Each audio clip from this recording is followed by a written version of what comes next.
The word coming out of Arsenal Football Club is they will sign a defender in the summer. So that leaves us asking some questions. You know, what will happen with this current Arsenal defence? Because there's some strong links coming out between some Arsenal defenders and a move away in the summer. Also, we're going to be talking about an Arsenal battle that will happen very, very soon that I cannot wait for. Before we get into it though, if you do enjoy this daily Arsenal content, just let me know by giving me a thumbs up on this video. Just like it. So look, before we get into the Arsenal news, the Euros starts today. So I want to get people's opinions. I want to hear your thoughts. Who do you think is going to win the Euros? And when it's all said and done, we'll come back to this video and see who picked out the winner. So let me know in the comment section who's going to win the Euros. So look, the first place I wanted to start in this video is that Arsenal defence. Look, there's so many links coming out with Zinchenko to Bayern Munich. But in the past few days, there are massive links coming out between Kiwior and AC Milan, Inter Milan. We've seen these links already. But the one club that stepped up his pursuit in terms of trying to sign this player is Juventus. And apparently, Kiwior is happy to join Juventus if the terms are right. So that leaves us asking, you know, and that's why the word coming out of the club is Arsenal probably will sign a defender in this window. But what kind of defender will they sign? Do we need to sign a specialist left back? That's what I'm hearing. Arsenal would like to sign a specialist left back. I know we've got Jurrien Timber. So many of us were excited to see Jurrien Timber last season, and we only got to see him towards the very end of the season. Fantastic player. He can offer us so much in that position that I think he would be the perfect left back. But the word coming out of the club is no, Arsenal are looking for a specialised left back. So what does that leave? Where does that leave Jurrien Timber? Is he just going to be a rotation option that can be used as left back, right back and centre back? Because we know he did ply his trade for a majority of his career at centre back. Now, can he work as a centre back in the Premier League? I don't think so, because I don't think he has the stature. I don't think he has the height. I think the rest of his attributes are phenomenal. Very quick, very good at playing the ball. And, you know, when he is in the air, he can win a header. But against some of these strikers in the Premier League, I think you might struggle having a 5'9", 5'10" centre-back. And with Gabriel and Saliba, that's not a position that we need to strengthen. Can he come in as a backup in maybe a cup game or something? I'm sure he can. But what left-back should we go for? I would only go out there and get a left-back if you are coming to bring in one of the best left-backs in the world. And this is where I need your help. What kind of defender do we go out there and sign? I know there's been a lot of hype about Diamonde, and I think he's a good option to bring in. But he's not a specialised left-back. He's more of a centre-back, I think. So what kind of defender would you guys sign? Like I said, the word coming out is that we are going to sign a defender. So what do you do? Does that mean we're going to get rid of Kieran Tierney? Does that mean we're going to be getting rid of Zinchenko? And does that mean we're going to be letting go of Kiwior? What player, or what of those players, or maybe some of you would let go of all three of them, what defenders would you happily get rid of this season to bring in some money to maybe splash out on other areas of the pitch? Look, if I'm being honest, I think Zinchenko, although he's a great player, if an offer comes in of between 30 and 40 million pounds, I think it's going to be very difficult for Arsenal to turn that down, because it is a lot of money. And we know if we're going to spend money, we probably do need to bring in some money. Now, there are areas of the pitch where we can bring in some money. Of course, we got Reece Nelson, Eddie Nketiah, maybe Fabio Vieira, Emil Smith-Rowe. Can you afford to let all of them go? I guess if you're bringing in the right kind of players. I know a lot of us are interested in a Fofana, for example. If we can bring him in on the cheap. Brahim Diaz has been touted about as well. But in terms of defender, I would be happy with the back line of Timber, Gabriel, Saliba and Ben White. I think that's the perfect defence.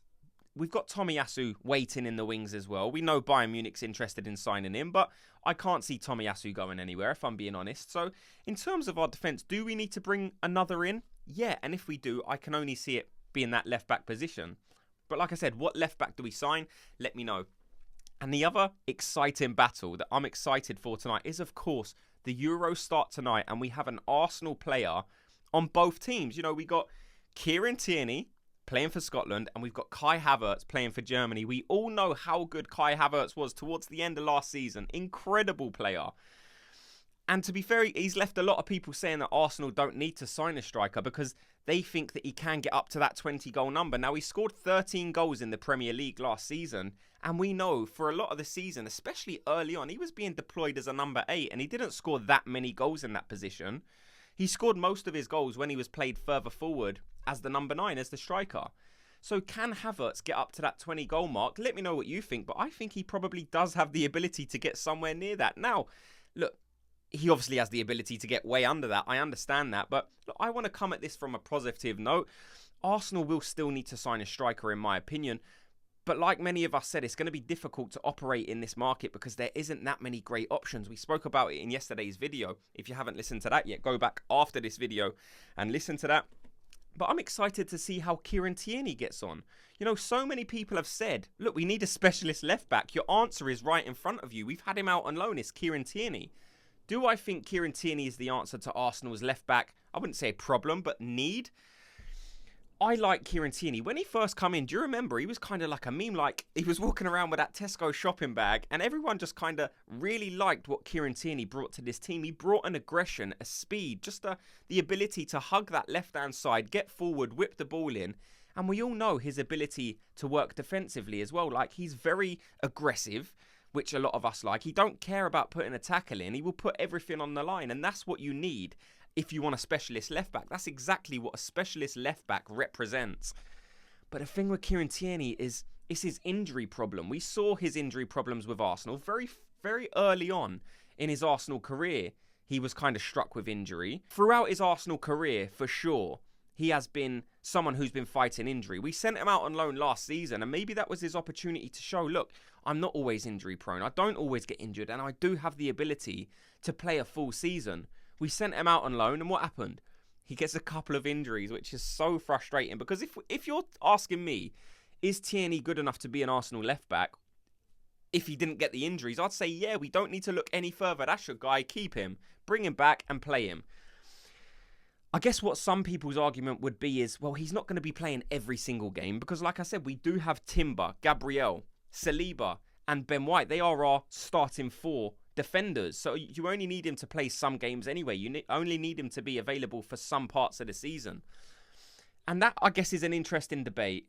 If he can stay injury free with only playing a limited number of games, but then again, you still get players who get injured during training sessions, who get injured during their fitness or strength and conditioning. Look, let me know your thoughts on it, whether you would keep Kieran Tierney, because the fee we're going to get for him is not going to be big anyway. The fee being bandied about is £10 million for Kieran Tierney. Now, he's worth way more than that if he wasn't injury prone, but now you have to look at it and say he is an injury prone player.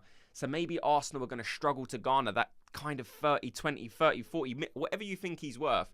Arsenal would definitely struggle to get that because he is a player that's always battling injury. He's rarely available. It's an interesting debate. I like Kieran Tierney. It'll be interesting to see how he gets on in the Euros. If he has a blinding Euros, Mikel Arteta might look at it and say, look, guys, if we're going to lose him for £10 million anyway, maybe we can just use this guy. Let me know your thoughts on it. Kieran Tierney, let me know your thoughts on who you think is going to win the Euros. And let me know, if not Kieran Tierney, what Arsenal defenders you would sell and what defenders you would bring in. Thanks so much to everyone for watching and listening. And if you just could, very quickly, before you go, do me the favor, just hit like on this video. Just give me a thumbs up, like it, and subscribe. And I'll speak to you all in tomorrow's video. Gooners, have a good day.